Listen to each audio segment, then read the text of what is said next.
Plurals party की तरफ से हम सभी प्लूरल्स पार्टी के कार्यकर्ता और वरिष्ठ पदाधिकारी यहाँ मौजूद हैं और हम लोग बिहार प्रदेश वासियों को हमारी तरफ से मकर संक्रांति की हार्दिक शुभकामनाएं। मकर संक्रांति हमारा एक तरह से नया साल का शुरुआत करेगा। नए साल में हमारी प्रयास रहेगी कि पुरानी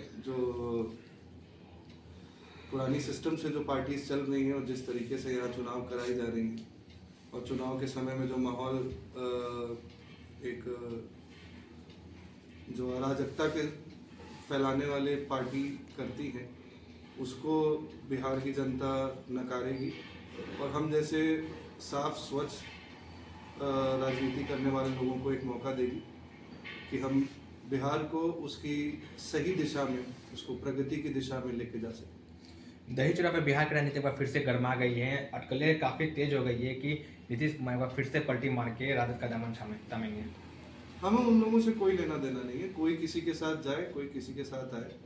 सरकारें बदलती रहेंगी, कितने दिन तक बदलेंगी? उनका टर्म तो अक्टूबर में खत्म हो ही जाएगा। बदलना जितनी बदलनी। क्या लग रहा है इसका फायदा पुष्पम प्रिया चौधरी की पार्टी को मिल सकता है? हमें किसी और के गतिविधियों से फायदा नुकसान नहीं देखना है। हमारी अपनी एक राजनीति है, हमारी अपनी एक विचारधारा है। हमें लोगों से अपील करते हुए लोगों से हम मांग करेंगे कि हमें मौका दें, हमें खुद से राजनीति करने का और सरकार बना के प्रगति करने का एक मौका मिले। बीपीएससी वाले मुद्दे पे लगातार धरना प्रदर्शन चल रहा था, लेकिन इसमें सारा टीआरपी प्रशांत किशोर लेके जा रहे हैं।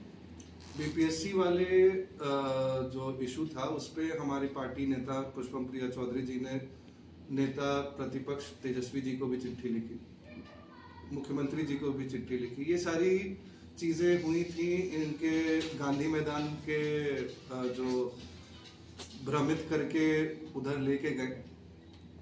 अच्छा खासा एक धरना प्रदर्शन चल रहा था जहाँ पे उनको परमिट दी गई थी।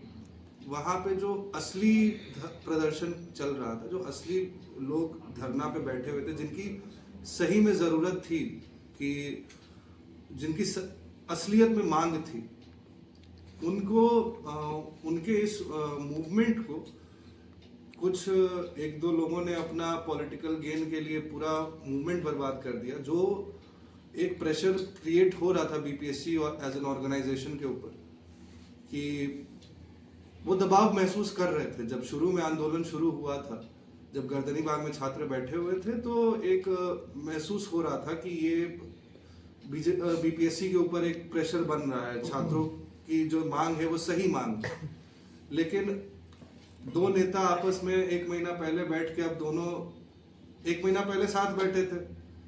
ये आंदोलन को एक आदमी गया रेल चक्का जाम करने, एक आदमी चला गया पूरा मूवमेंट जहाँ पे अलाउड ही नहीं है वहां पे करने। तो इस पे कहते हैं कि अंग्रेजों के समय भी तो ये सब चीजें हुई।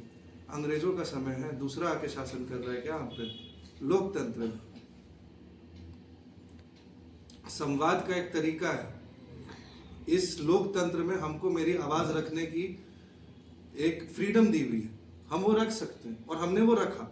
जो तरीका था हमने वो चुना। हमने सीएम साहब को चिट्ठी लिखी, हमने नेता प्रतिपक्ष जो है अभी उनसे मांग की कि आप इस पे अपना स्टैंड क्लियर करें, और उन्होंने वो किया। नेता प्रतिपक्ष ने तो अपना स्टैंड क्लियर किया। उन्होंने हमारी जो बात कही वो सही बात कही कि हाँ, वो चाहते तो प्रशांत किशोर से तो बहुत बड़ा स्तर पे गांधी मैदान जाम कर सकते थे। उन्होंने वो 2-3 साल पहले करके भी दिखाया है, जब पटना में गांधी मैदान में उनकी महारैली हुई थी।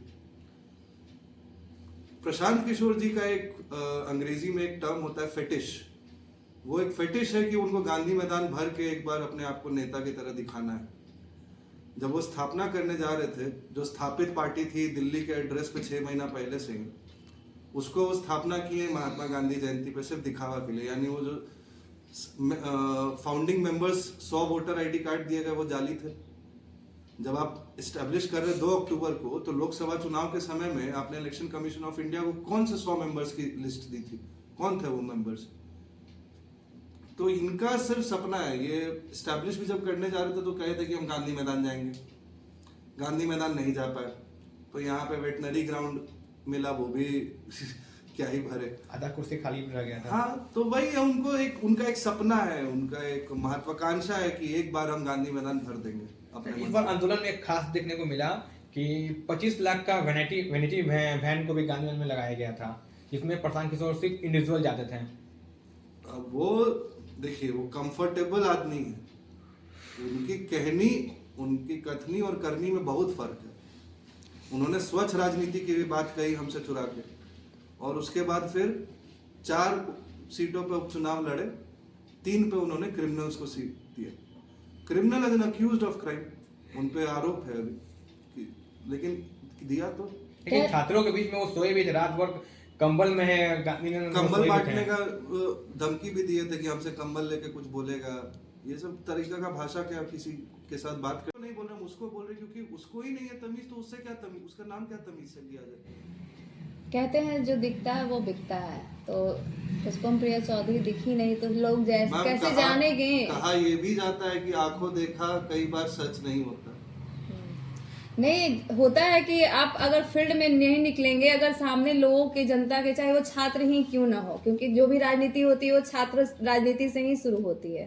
मैम, छात्र राजनीति में आज ये हमारे साथ मुजफ्फरपुर से आए हैं, यहाँ पटना दीघा में हमारे साथी घोसी जहानाबाद से आए हैं यहाँ। कैसे कहना हुआ कि हमारी पार्टी जमीन पे नहीं दिखती है। बिहार के कोने कोने से लोग आज यहाँ हमारे एक छोटे से कार्यकर्ता के कार्यक्रम में यहाँ सम्मिलित, और भी लोग हैं पार्टी के यहाँ लोग। तो ये तो कहना गलत हुआ कि हमारी पार्टी जमीन पे नहीं है। जमीन पे है, लेकिन लोगों के सामने नहीं दिख रही है। मैम, लोग किसके सामने नहीं दिखते? बड़ी मीडिया के सामने नहीं दिखते। मीडिया तो एक माध्यम है। हाँ, तो किसके सामने? जनता के सामने। जनता के बीच हम हैं मैम। जनता जिससे हम मिलते हैं उनसे प्यार भी बहुत मिलता है, और उनको ये पता भी है कि हम 2020 से लगातार प्रयास कर रहे हैं अच्छी राजनीति करने का। और हमारे पास कोई गुंडा, मवाली, ठेकेदार, रंगदार ये सब की जगह नहीं। तो हमारे पास 100 फॉर्चूनर गाड़ी से एक साथ रैली निकालने का हमारा नहीं है। हमारी बहुत ही छोटी सी सोच है कि दिखावा नहीं करना। मुद्दा अभी हम दीघा विधानसभा में हैं, क्या लगता है इस बार दीघा विधानसभा में अगर पार्टी आप पे विश्वास करती है तो आप मैदान में उतरेंगे? हम मैदान में ही हैं 4 साल से। 2020 में जब पार्टी बनी थी तब से हम दीघा में काम कर रहे हैं पार्टी के लिए, और तब से नहीं, हम तो 96 में पैदा ही यहाँ हुए हैं। हमारे आंखों के सामने में एक्साइज कॉलोनी के सामने वाला जो एक कांड हुआ था बहुत पहले, कि एक बच्चा था, उन्होंने CDS या NDA क्वालिफाई सिर्फ कर लिया था, और उनकी टेलीफोन बूथ में मार के हत्या कर दी गई थी। ये कहानी है 2001 या 2001 से 2003-4 के बीच। वर्तमान में किन मुद्दे पे चुनाव पे उतरेंगे?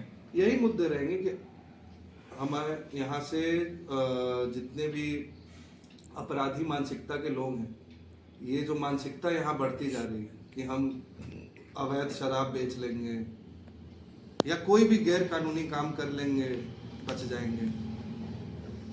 प्रशासन की थोड़ी सी ढीली है पकड़। हो सकता है कि जो पुराने पार्टियों के, जिनकी जो एस्टैब्लिश्ड पार्टीज जिनको आप लोग मानते हैं, उनकी जो पॉलिटिकल फोर्सेस हैं वो कहीं ना कहीं कनेक्टेड है इन लोगों से जो छोटे लेवल पे यहाँ पे क्राइम करा रहे हैं। हम ये सीधा एक्यूजेशन लगाते हैं कि उनके जो कार्यकर्ता है वो इसीलिए कार्यकर्ता हैं क्योंकि वो अराजकता फैला पाए और उनके बड़े नेता उनको बचा पाए।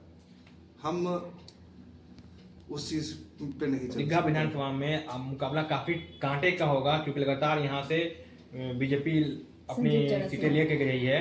आप कैसे चुनाव में लड़ेंगे, कैसे उनको टक्कर देंगे? बीजेपी के मुख्यमंत्री कौन है यहाँ? जो पार्टी एक उप मुख्यमंत्री नहीं चुन पाई, उस पार्टी पे यहाँ पे लोग भरोसा करेंगे, ये हमको थोड़ा सा लगता है कि नहीं होगा। दीघा की जनता काफ़ी पढ़ी लिखी है। दीघा की जनता one of the most urban population in the state है। बिहार में काफ़ी ज़्यादा आगे, मतलब इस यहाँ की जो जनता है इसको हम मानेंगे कि ये बाकी बिहार से काफी आगे की सोच रखती है।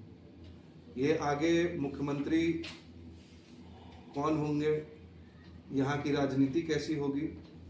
बिहार में दीघा की जनता सिर्फ दीघा से मतलब नहीं रखती है, वो एक बेहतर राजधानी अपने लिए खोजती है, एक बेहतर प्रदेश अपने लिए ढूंढती है। ये हम जॉइंट सेक्रेटरी हेडक्वार्टर और 181 दीघा विधानसभा भावी प्रत्याशी, हमारे साथ हैं रवीश जी, ये घोसी विधानसभा क्षेत्र से जहानाबाद के आते हैं।